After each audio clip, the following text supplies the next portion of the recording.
Allopathy में कई दवाएं ऐसी होती हैं जिनका इस्तेमाल हम आमतौर पर करते हैं। इन्हीं दवाओं में से एक है पेन किलर। जब कभी भी सिर दर्द होता है, दांत दर्द होता है या बदन दर्द होता है तो हम बिना सोचे समझे एक पेन किलर की टेबलेट खा लेते हैं। आपको कुछ लोग ऐसे भी मिल जाएंगे जो पेन किलर को हर वक्त अपने साथ लेकर चलते हैं कि पता नहीं कब जरूरत पड़ जाए। लेकिन क्या आपने कभी सोचा है कि ये पेन किलर्स खाना कितना सही या कितना गलत है?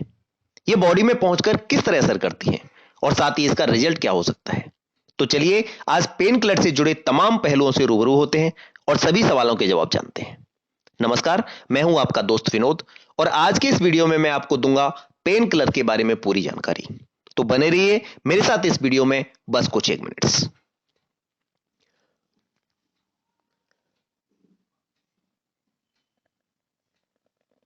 पेन किलर के फायदे नुकसान की बात करें उससे पहले जानते हैं इसके बारे में। हजारों साल पहले अफीम को अल्कोहल में मिलाकर इस्तेमाल किया जाता था और 16वीं शताब्दी आते आते लोग उसी अफीम को पेन किलर के रूप में इस्तेमाल करने लगे। फिर 19वीं शताब्दी की शुरुआत में अफीम से मार्फिन को निकालकर इस्तेमाल किया जाने लगा। ज्यादातर यूएस सिविल वार में इसका इस्तेमाल सैनिकों के घाव भरने के लिए किया जाता था, जिसका आलम यह हुआ कि सैनिकों को मार्फिन की लत लग गई। फिर साल 1905 में अमेरिकी सरकार ने मार्फिन पर रोक लगा दी। इसके बाद 1937 में सर्जरी के दौरान दर्द से निजात पाने के लिए डॉक्टर्स मेथाडोन, जो एक मेडिसिन थी, उसका इस्तेमाल पेन किलर की तरह करने लगे, जिसमें मार्फिन के कंपोजिशन से कम नशा था। इसी तरह समय समय पर अलग अलग प्रकार के पेन किलर सामने आए।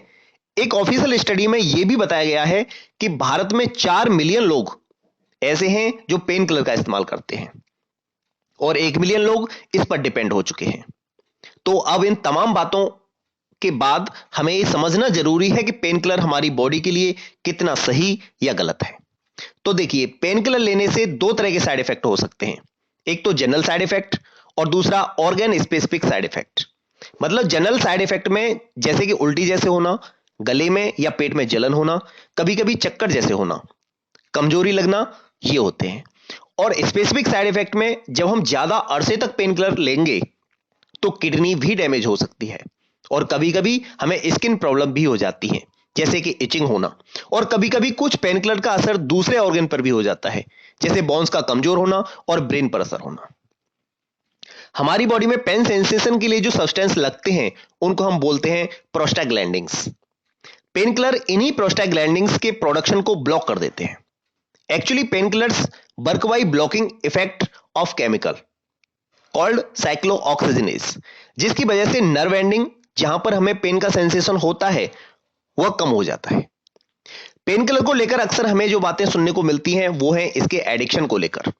लोग अक्सर एंग्जाइटी और टेंशन से निजात पाने के लिए पेन किलर का इस्तेमाल करते हैं। लेकिन यहां एक सवाल यह है कि हमें कैसे पता चलेगा कि हम पेन किलर को लेकर एडिक्ट हो चुके हैं या नहीं। तो देखिए, पेन किलर हमारा दर्द तो कम करते हैं, लेकिन at the same time brain पर भी थोड़ा अलग असर रहता है।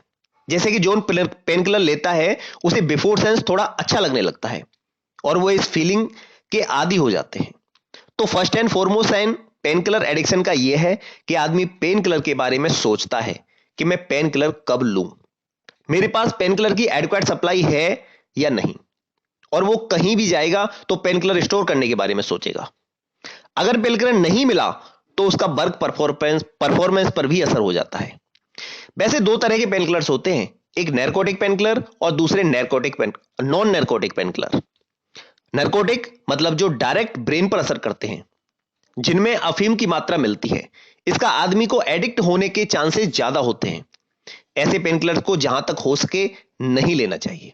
और दूसरे पेन किलर्स जिन्हें हम अक्सर लेते हैं, जैसे पैरासीटामोल, ब्रूफिन या नेप्रोसिन, ये नॉन नैरकोटिक पेन किलर्स होते हैं, जिनका नुकसान हमारे लिए कम होता है।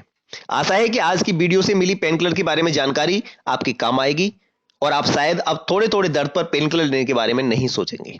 आप चाहें तो ये वीडियो अपने चाहने वालों को भी शेयर कर सकते हैं।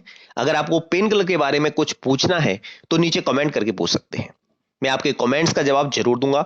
और हां, अगर आपने अभी तक हमारा चैनल सब्सक्राइब नहीं किया है तो नीचे सब्सक्राइब बटन दबाकर सब्सक्राइब कर लीजिए। मैं बहुत जल्दी आऊंगा एक और नई जानकारी के साथ। For now, thanks for watching. Thanks a lot.